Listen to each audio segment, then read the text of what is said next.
बहू की कुड़कुड़। ये कहानी है शांति निवास की।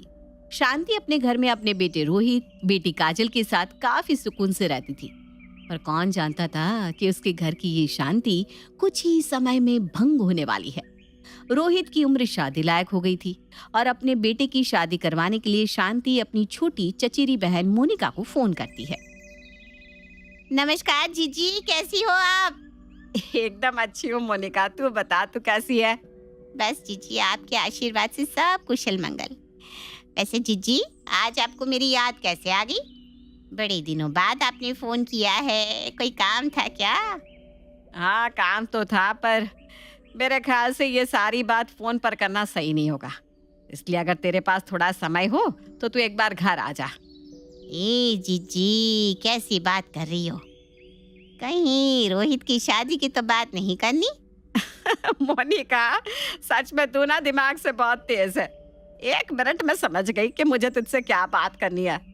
खैर चल, अब समझ ही गए तो एक बढ़िया सा रिश्ता ढूंढ दे रोहित के लिए। लो जीजी, नेकी और पूछ पूछ। रोहित आपका ही नहीं बल्कि मेरा भी बेटा है, इसलिए आप चिंता मत कीजिए। इतना बोलकर शांति और मोनिका एक दूसरे का कॉल कट कर देते हैं।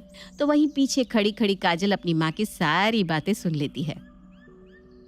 माँ, अब भैया के लिए लड़कियां देखना शुरू कर रही हैं, वो भी बिना भाई की इजाजत के। हाँ काजल, क्योंकि मैं जानती हूँ कि मेरा रोहित मेरी बात को कभी नहीं काटेगा।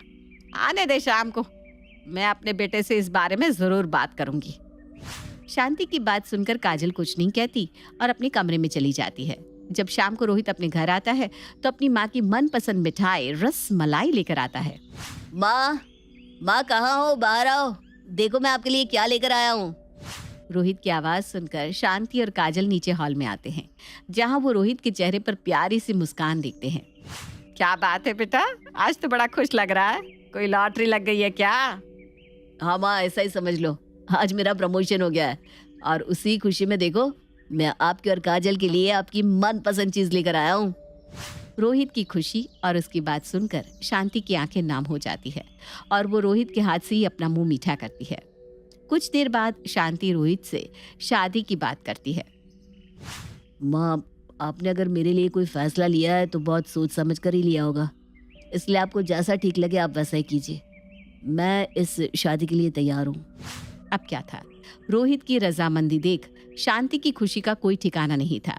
ऐसे ही समय गुजरता है और गुजरते समय के साथ रोहित के लिए पूजा नाम की एक बहुत अच्छी लड़की का रिश्ता आता है, जिसके बाद जल्द ही पूजा और रोहित की शादी हो जाती है। शादी के बाद पूजा अपने ससुराल की जिम्मेदारियों को बखूबी संभाल लेती है। ऐसे ही एक रात पूरा परिवार एक साथ बैठा हुआ था, तभी वहाँ रोहित अपनी माँ के लिए बनारसी साड़ी, बहन के लिए एक नया फोन लेकर आता है। ओए चुया, देख तेरे लिए क्या लेकर आया हूँ। माँ देखो ना, फिर से ये मुझे चूहिया बोल रहा है। अब चूहिया को चूहिया ना कहूँ तो क्या कहूँ? चल इन सबको छोड़, पहले ये देख मैं तेरे लिए लाया क्या हूँ। इतना बोलकर रोहित उसको फोन देता है। फोन देखकर काजल की खुशी का ठिकाना नहीं था। खुशी से वो अपने भाई को गले से लगा लेती है। सच में भैया, तू ना वर्ल्ड का बेस्ट भाई है, मेरे बिना मांगे सब कुछ दे देता है। अभी तक तो तू अपने भाई को मारने जा रही थी, क्या हो गया अब? माँ, वो तो भाई बहन का प्यार है, क्यों भैया? हाँ क्यों नहीं, वैसे इन सबको छोड़ो और माँ देखो आपके लिए क्या लेकर आया हूँ, बनारसी साड़ी। आपको ये साड़ी बहुत पसंद थी ना? बेटा पसंद तो बहुत थी, लेकिन इस साड़ी का मैं क्या करूँगी, अब तो मेरी उम्र भी हो चली है। अरे ऐसे थोड़ी ना होता है, पहनने, ओढ़ने, खेलने, कूदने, पढ़ने और खाने की कोई उम्र नहीं होती माँ। जहाँ वो लोग हंसते हुए एक दूसरे से बात कर रहे थे, वहीं उन लोगों की खुशियाँ पूजा से बर्दाश्त नहीं हो पा रही थी और बस इसीलिए वो रोहित की बातों का जवाब देते हुए कहती है। सही तो कह रही है माँ जी, अब उनकी उम्र ही कहाँ है इतनी सुंदर साड़ी पहनने की। अब माँ जी, अगर आपको ये साड़ी नहीं पहनी ना तो मुझे दे दीजिए।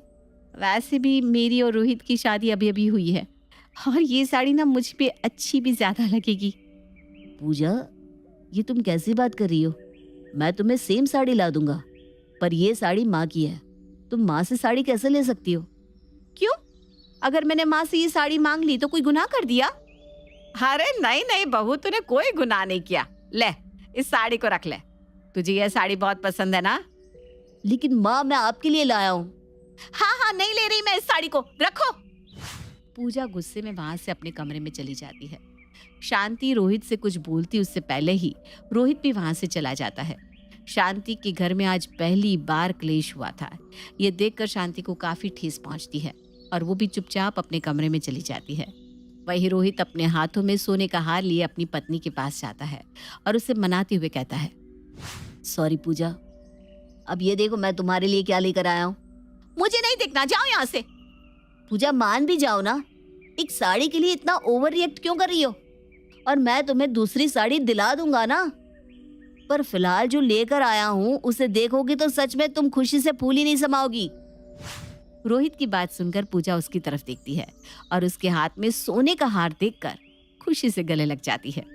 वाह, सच में ये हार बहुत सुंदर है, पर मुझे वो साड़ी बहुत पसंद है। प्रॉमिस करो मुझे वो साड़ी दिलाओगे ना? प्रॉमिस प्रॉमिस, मैं तुम्हारे लिए वो साड़ी ला दूंगा, पर फिलहाल तो नॉर्मल हो जाओ। देखो सब उदास हो गए तुम्हारी नाराजगी देखकर। नॉर्मल ही हूँ मैं, पर आपको भी समझना चाहिए, अब माँ जी बूढ़ी हो रही हैं, उन्हें जरूरत नहीं है इन सब की। आप मुझसे वादा करो, अब आप माँ जी को कुछ भी महंगी चीजें लाकर नहीं दोगे, क्योंकि अब हमें अपनी फैमिली के बारे में भी तो सोचना चाहिए। आप इस तरह से कब तक अपनी बहन और माँ पर खर्च करते रहोगे?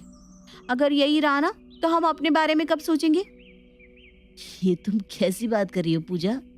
मेरी बहन मेरी जिम्मेदारी है और मेरी माँ मेरा फर्ज, इसलिए मैं ना तो अपने फर्ज से पीछे हट सकता हूँ और ना ही अपनी जिम्मेदारी से भाग सकता हूँ। पर रोहित, हमें हमारे फ्यूचर के बारे में भी तो सोचना होगा ना, और माँ का तो हम देख ही लेंगे ना। रही बात तुम्हारे बहन यानी कि तुम्हारी जिम्मेदारी की, तो उसकी शादी करवा दो। शादी के बाद वो अपने घर को संभालेगी। वैसे भी लड़कियां ना अपने ससुराल में अच्छी लगती है, ना कि मायके में। पूजा ये क्या बकवास कर रही हो तुम? मेरी बहन की अभी उम्र नहीं है शादी करने की। मुझे तो विश्वास ही नहीं हो रहा कि तुम ऐसा बोल सकती हो। तो क्या गलत बोल दिया? अरे अब उसकी शादी की उम्र हो चुकी है तो अपने घर जाएगी, अपने ससुराल को संभालेगी। यहाँ नागिन की तरह हमारे सीने पर अपना फन क्यों फैलाए बैठी है? पूजा की ये बात सुनकर उसे बहुत गुस्सा आता है। वो गुस्से में पूजा को एक जोरदार तमाचा जड़ देता है। ये देखकर पूजा अब जोर जोर से चीखते हुए रोने लगती है। तुमने मेरे ऊपर हाथ उठाया? अरे मुझ पर हाथ तो मेरे माँ बाप ने नहीं उठाया। तुम्हारी हिम्मत कैसे हुई मुझ पर हाथ उठाने की? मुझे इस घर में रहना ही नहीं है। या तो मैं इस घर से जाऊंगी या फिर मैं सुसाइड कर लूंगी। पूजा और रोहित के बीच में भयानक लड़ाई होने लगती है। उन दोनों की लड़ाई की आवाज सुनकर शांति और काजल रोहित के कमरे में आते हैं, जहां वो उन दोनों को इस तरह लड़ते हुए देखते हैं। रोहित, ये सब क्या हो रहा है तुम दोनों के बीच में? इतनी भयानक लड़ाई आज से पहले इस घर में कभी नहीं हुई बेटा। माँ, आपकी बहू का दिमाग खराब हो चुका है। इसके दिमाग की तरह इसकी जुबान भी कुछ ज्यादा ही चल रही है। अरे क्या गलत बोल दिया मैंने?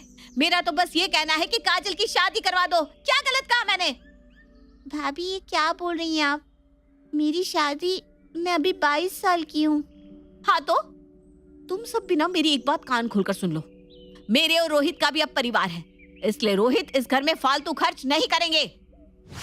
इतना बोलकर पूजा वहां से चली जाती है। पर ये सब देखकर शांति के ऊपर दुखों का पहाड़ टूट जाता है, क्योंकि आज से पहले शांति के घर में इस तरह का माहौल कभी नहीं हुआ था। शांति अब अपने घर में चाहकर भी कुछ नहीं बोल पाती। समय यूं ही गुजरता है और घर का माहौल बद से बदतर होता जाता है। पूजा की खुशी के लिए रोहित अब अपने घर में खर्चा देना बंद कर देता है। ऐसे ही एक दिन शांति और काजल आपस में बात कर रहे थे। माँ, कॉलेज की फीस भरनी है, समझ भी नहीं आ रहा क्या करूं। रोहित से पैसे मांग लेना बेटा, कुछ समय बाद जब मेरी पेंशन आएगी तब हम रोहित को पैसे दे देंगे।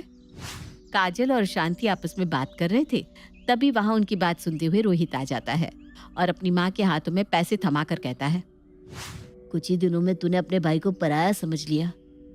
भले ही मैं इस घर में खर्चा नहीं देता, लेकिन एक बात कान खोलकर सुन ले, तेरा भाई मरते दम तक तुम दोनों की सेवा करता रहेगा। रोहित ये बात बोल ही रहा था कि तभी वहां पूजा आ जाती है और एक बार फिर घर को अपने सर पर उठा लेती है। अच्छा, तो मुझसे छुपा कर यहाँ पैसे दिए जाते हैं। अब तो आप सबने हद कर दी, पर मैं अब और बर्दाश्त नहीं करूंगी। इस घर में या तो मैं रहूंगी या आप सब। अगर मैं रही तो ये घर बिल्कुल वैसे ही चलेगा जैसा मैं चाहती हूँ, नहीं तो मैं चली जाऊंगी। पूजा का गुस्सा और अपने घर की इज्जत बचाने के लिए शांति रोहित को पूजा के साथ जाने के लिए कह देती है। ठीक है बहू, अगर तुझे ये घर छोड़कर जाना ही है तो जा, पर इस घर से तू अकेले नहीं बल्कि रोहित भी जाएगा। ये क्या बोल रही है माँ? हाँ बेटा, चला जा, नहीं तो लोग कहेंगे कि माँ ने अपने बेटे का घर बसने नहीं दिया। नहीं माँ, मुझे फर्क नहीं पड़ता कि कौन क्या कह रहा है। मैं ये घर कभी नहीं छोड़ूंगा, पर हाँ, मैं पूजा को जरूर छोड़ दूंगा। मैं पूजा को डिवोर्स दे रहा हूँ। मुझे पता था कि पूजा को ये बात पता चलेगी तो वो यही नाटक करेगी, इसलिए मैंने पहले ही पेपर बनवा लिए थे। और हाँ, मैं उस माँ को कभी छोड़कर नहीं जा सकता जिसने मुझे जन्म दिया और पाल पोस के बड़ा किया। रोहित भी डिवोर्स पेपर निकालता है। पेपर देखकर रोहित के मुंह से डिवोर्स की बात सुनकर पूजा बहुत घबरा जाती है, क्योंकि भले ही पूजा अपने सास और ननद से प्यार नहीं करती थी, पर रोहित से बेहद प्यार करती थी। और रोते हुए वो माफी मांग लेती है। मुझे माफ कर दो रोहित, मैं आपके बिना नहीं रह सकती, प्लीज मुझे तलाक मत दो। मैंने बचपन से माँ को देखा है, वो दादी को पसंद नहीं करती थी और पापा पर अपना हुक्म चलाती थी, और शायद वही चीज मैंने सीखी है। मैं वादा करती हूँ आगे से कभी ऐसा नहीं करूंगी। पूजा को ऐसे गिड़गिड़ाता देख रोहित पूजा को एक और मौका देता है, और इस बार पूजा अपने घर को काफी अच्छे से संभाल कर रखना शुरू कर देती है।